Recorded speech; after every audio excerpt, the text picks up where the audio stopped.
I ask Arab students to do what the Americans have done.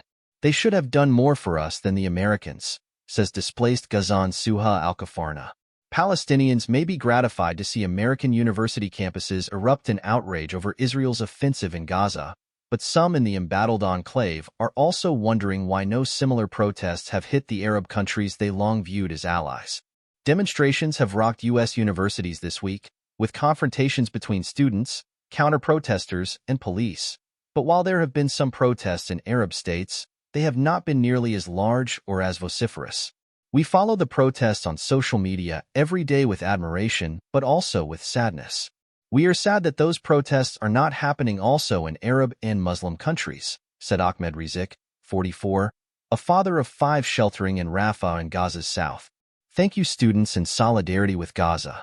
Your message has reached us. Thank you, students of Colombia.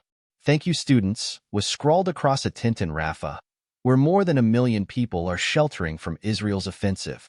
Reasons for the comparative quiet on Arab campuses and streets may range from a fear of angering autocratic governments to political differences with Hamas and its Iranian backers or doubts that any protest could impact state policy. American students at elite universities may face arrest or expulsion from their schools, but harsher consequences could await Arab citizens protesting without state authorization. And U.S. students may feel more motivated to protest as their own government backs and arms Israel, while even those Arab countries that have full diplomatic relations with it have been strongly critical of its military campaign. When asked about the conflict, Arabs from Morocco to Iraq have consistently voiced fury at Israel's actions and solidarity with Gaza's embattled inhabitants, leading to muted Ramadan celebrations across the region last month. Some rallies to support Palestinians have erupted, notably in Yemen, where the Houthis have joined the conflict with strikes on shipping in the Red Sea. But whatever the reason for the lack of public protests, some people in Gaza are now drawing unfavorable comparisons between the tumult in the United States and the public reaction they can see in other Arab countries. I ask Arab students to do what the Americans have done. They should have done more for us than the Americans, said Suha Al-Kafarna, displaced by the bombardment from home in northern Gaza.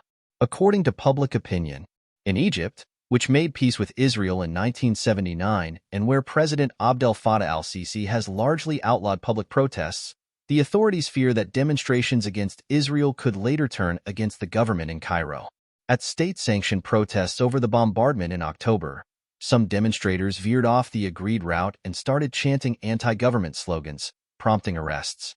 One cannot see the lack of large public protests against the war and the muted reaction on the Egyptian street in isolation from a broader context of crackdown on all forms of public protest and assembly, said Hossam Bagat, head of the Egyptian Initiative for Personal Rights. At the American University in Cairo, security forces are less likely to intervene on campus, and there have been some protests. But a student activist there who requested anonymity said they could still face consequences for demonstrating.